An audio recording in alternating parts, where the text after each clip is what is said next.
Assalamualaikum warahmatullahi wabarakatuh. Alhamdulillah wassalatu wassalamu ala rasulillah wa ala alihi wa sahbihi wa man walah wa la hawla wa la quwwata illa billahi amma ba'du. Baik, teman-teman semuanya rahimani wa rahimakumullah. Seperti biasa, sebagai dongeng pengantar tidur teman-teman, kita akan mendengarkan kisah para wali-wali sakti. Wali-wali yang super duper keren, pokoknya tidak tertandingi oleh wali manapun. Siapa lagi kalau bukan wali dari negeri dongeng, negeri sejuta wali, yaitu negeri Tarim. Baik teman-teman, nanti akan dikisahkan, katanya ada seorang wali di Tarim sana, itu yang suka tidurnya di tong sampah teman-teman. Pokoknya mau ketawa tapi gimana ya. Jadi wali sukanya tidur di tong sampah. Kalau ada tong sampah, tempat sampah, itu dibuat tempat tidur sama dia. Ini kocak teman-teman ya, lucu banget ya. Wali loh itu. Jadi kayak gembel gitu ya. Kalau mungkin orang kita bilangnya gembel. Jadi di kota Tarim itu gembel bisa jadi wali ya. Gembel yang ibaratnya suka di tong sampah, cari-cari sampah gitu ya, tidur di tong sampah, itu di sana jadi wali besar.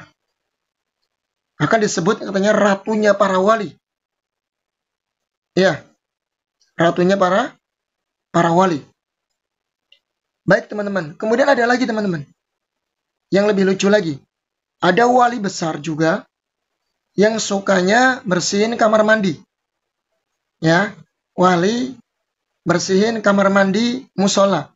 Mungkin ini masuk akal ya, mungkin karena ingin berbuat kebaikan sama masjid ya, agar orang ibadahnya lebih tenang, tempat wudhunya bersih kan begitu. Ini masih masuk akal lah, masih mending ya. Cinta dengan kebersihan, maka wali tadi apa? Suka bersih-bersih kamar mandi musola, tempat wudhu musola.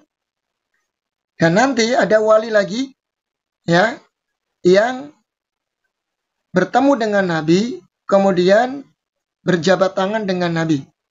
Ya, bisa berjabat tangan dengan Nabi, dan nanti apa?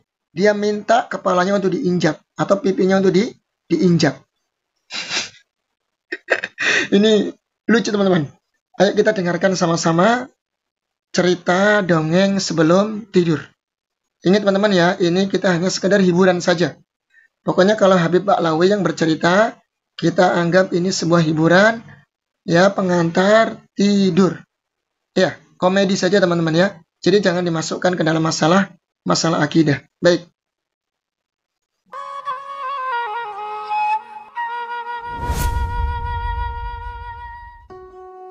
Tiga aulia yang diangkat derajatnya oleh Allah karena tawaduknya, tidak memandang dirinya sebagai orang mulia. Tiga wali. Yang pertama adalah Al-Habib Abdullah Al-Idrus bin Abu Bakar As-Sakran. Ini yang pertama. Habib Abdullah Al-Idrus tidur di tempat sampah 3 tahun. Tidur di tempat sampah, Pak. 3 tahun tidur di tempat sampah. Ada tempat sampah kayak gini-gini nih, tempat tidur. Dilihat orang ya kayak orang gila gitu. Tapi wali besar, Sultanul Malak, ratunya wali di zamannya, punya anak keramatnya lebih besar lagi. Habib Abu Bakar Al-Adni pernah ngujankan susu. Artinya apa? Karena dia merendahkan dirinya, nggak ngelihat nafsunya, maka diangkat oleh Allah derajatnya. 3 wali. Yang pertama Habib Abdullah Al-Idrus. Mau ngakak. Astagfirullahaladzim. La haula wala quwwata. Baik teman-teman. Jadi tadi katanya Habib Abdullah Al-Idrus. Jadi dia tidur di tempat sampah atau di tong sampah selama 3 tahun teman-teman. Bahkan dijuluki apa? Sultanul Aulia, Sultanul Malak, ratunya para wali. Tapi hobinya tidur di tong sampah. Karena teman-teman ya, kita tahu semuanya lah. Tong sampah, tempat-tempat kotor, toilet, tong sampah, ya, itu adalah tempat yang disukai oleh bangsa jin. Ya, bangsa jin kafir itu teman-teman. Ya. Nah, ini ada wali yang katanya wali, berarti kan wali itu orang soleh ya. Soleh yang bertakwa kepada Allah Subhanahu wa taala, kok malah sukanya di tempat tong sampah, di tempat-tempat yang najis, tempat-tempat yang kotor. Justru bertentangan teman-teman ya dengan definisi wali yang sesungguhnya. Karena wali yang sesungguhnya wali yang bertakwa kepada Allah Subhanahu wa taala dan yang beriman kepada Allah Tabaraka wa taala. Itu ciri-ciri wali, itu ciri yang paling utama, yang paling mendasar ingin menjadi seorang wali. Ya, dia beriman dan bertakwa kepada Allah. Yang namanya bertakwa kan berarti apa? Menjauhi, meninggalkan larangan-larangan Allah. Ya, ini malah katanya walinya suka tidur di tong sampah. Astagfirullah. Itu masih pede lagi, dibilang apa? Sultanul Malak katanya, ratunya para wali. Ya, Abdullah Al-Aidrus. Dan tadi dikatakan ditanya apa? Anaknya. Ya. Tadi anaknya bernama Al-Adni katanya ya. Itu katanya bisa menghujankan susu dari langit. Lebih wali lagi katanya. Jadi anaknya jadi wali juga gitu. Anaknya jadi wali dan bisa menurunkan hujan dari hujan susu lagi ya. Nggak sembarang hujan ini, hujan susu dari langit. Ya Allah, Allahu Akbar. Kalau seandainya tarim, orang-orang wali-wali tarim itu hebat-hebat teman-teman ya, negaranya nggak bakal kondisinya memprihatinkan. Negerinya akan makmur. Banyak orang-orang yang berdatangan, ya, bekerja ke sana, mencari penghidupan di sana. Nyatanya, yang dari kampung halamannya sendiri, penduduk aslinya mereka nggak betah tinggal di sana. Malah mereka tinggal di mana? Di Indonesia.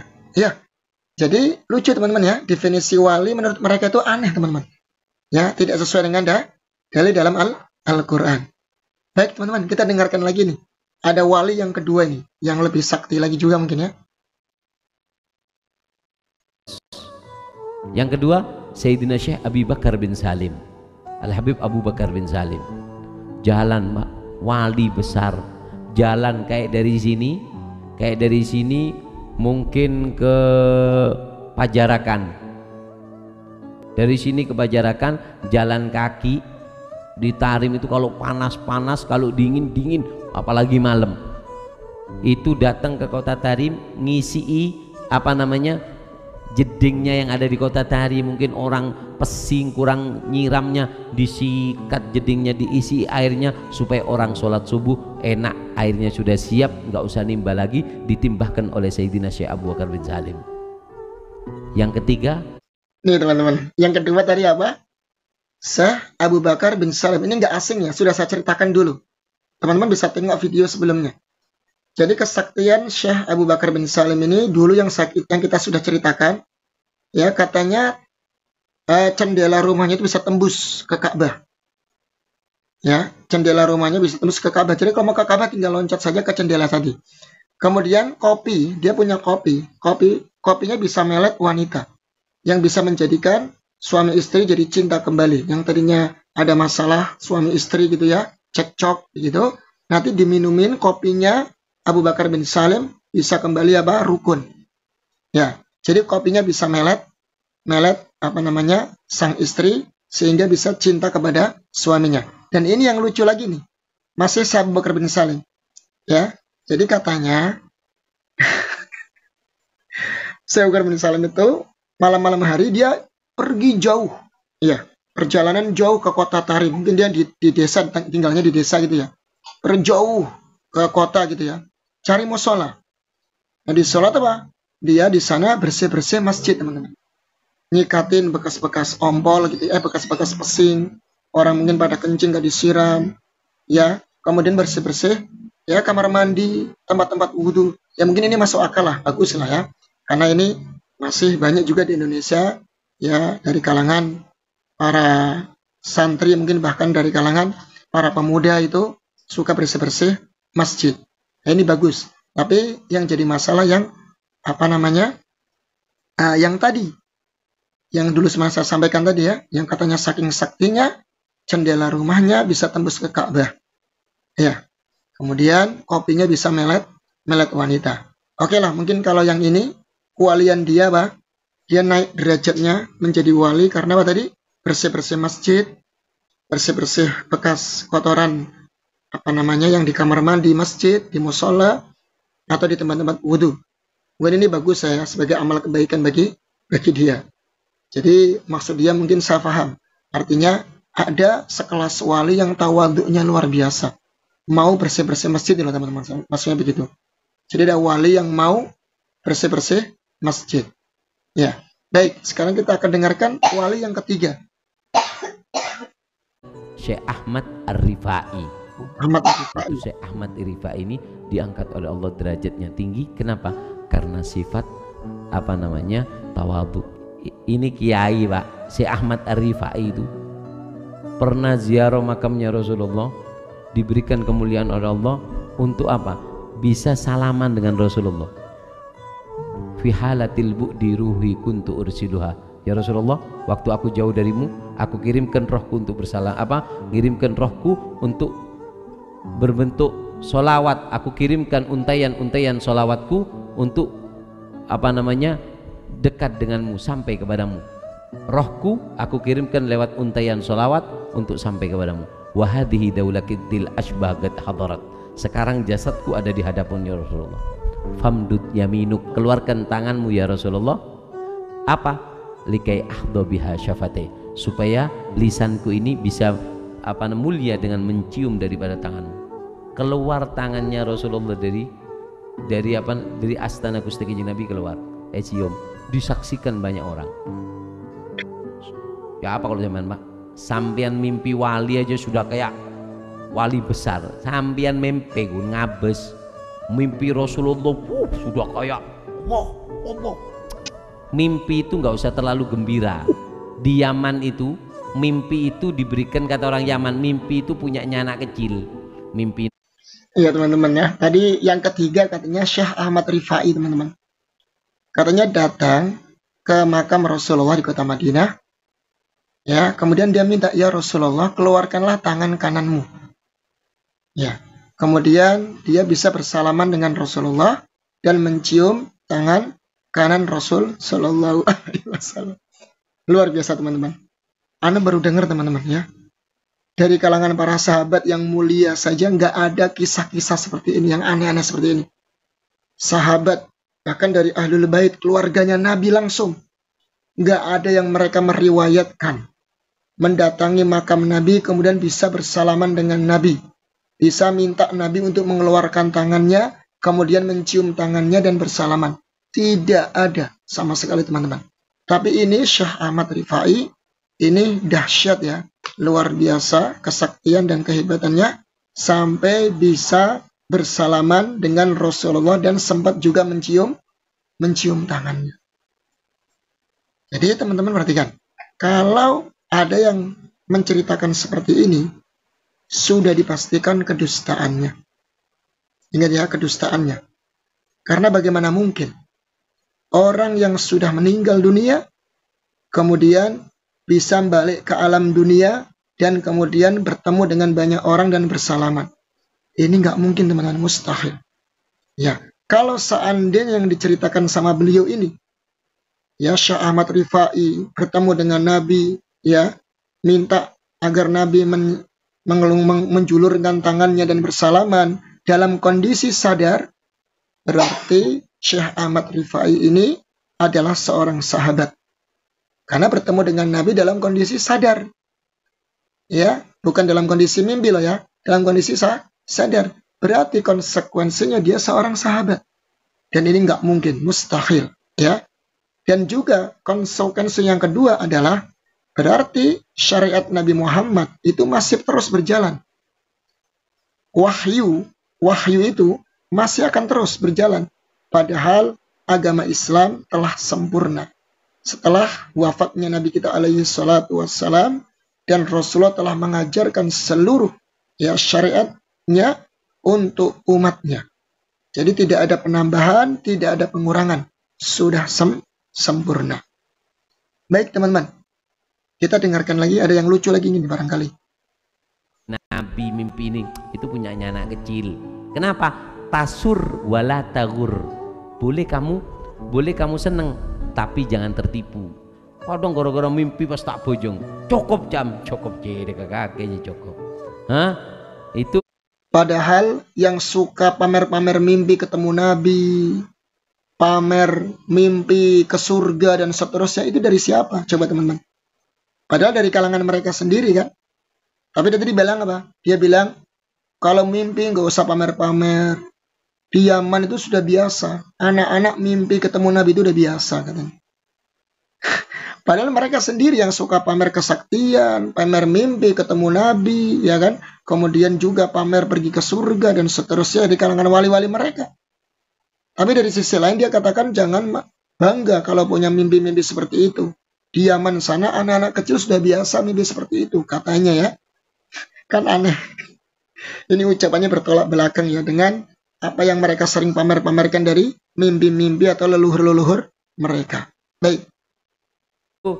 Mimpi itu kayak permen dikasihkan ke anak kecil-kecil. Untuk apa? Supaya dia ini tetap semangat. Nah, orang ahli ibadah terkadang diberikan mimpi-mimpi indah oleh Allah, tujuannya supaya nggak males. Itu kelasnya anak kecil. Ini ya qadha. Apa sih Ahmad Ar-Rifai ngomong, tutup pintu masjid semua, dibuka satu pintu. Aku nggak ridho kalian keluar dari masjid kecuali kalian menginjakkan kaki kalian di pipiku, kepalaku, nginjek baru keluar, nginjek baru keluar. Kalau enggak aku izin kalian keluar. Takut Mak. Kenapa? Ya Allah ya Rabbi. Tadi kan ini masih Syekh Ahmad Rifai yang katanya tadi datang ke makam Nabi, kemudian dia minta Nabi agar menjulurkan tangannya dan bersalaman dan mencium tangannya. Ini dalam kondisi sadar katanya teman-teman. Berarti tadi apa? Konsekuensinya apa? Dia seorang sahabat. Dan konsekuensinya syariat Islam belum sempurna. Karena masih banyak orang yang bertemu dengan Nabi dalam kondisi sadar. Artinya syariat masih bisa turun lagi ya. Wahyu-wahyu masih bisa berjalan kalau begitu konsekuensinya. Nah itu semuanya menunjukkan batil dari kisah-kisah ini. Dan tadi teman-teman, lucunya lagi tadi katanya apa? Setelah dia bersalaman dengan Nabi, kemudian dia mencium tangannya Nabi, lantas disaksikan banyak orang kan tadi katanya.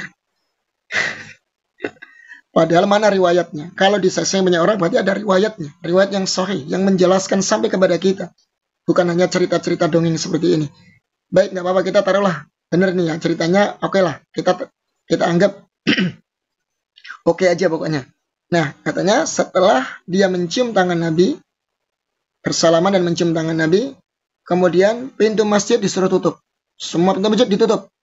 Nggak ada yang boleh keluar, kecuali setelah menginjak kepalaku.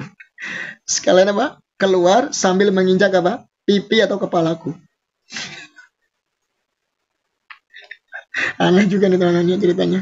Jadi dia minta agar orang-orang yang keluar dari makam Nabi tadi, keluar ke masjid, ya, agar apa? Menginjak dulu kepalanya dia, baru boleh keluar. Tapi kalau belum menginjak, ya, katanya belum diizinkan untuk keluar. Baik teman-teman. Jadi itulah ya cerita-cerita yang cukup menghibur bagi kita semuanya. Kita anggap aja ini stand komedi teman-teman. Ya, hiburan dari klan Ba'alawi memang sungguh luar biasa. Yang super, duper, keren, pokoknya wow. Ya, mungkin demikian teman-teman. Mungkin kita nanti akan ceritakan atau akan bawakan kisah-kisah yang lebih unik lagi. Pasti banyak teman-teman. Kisah-kisahnya lebih super lagi ya, insya Allah. Sebagai teman pengantar tidur. Baik teman-teman, mungkin demikian. Semoga bermanfaat ya. Semoga tambah nyenyak tidur malam hari ini. Billahi taufik wal hidayah. Wassalamualaikum warahmatullahi wabarakatuh.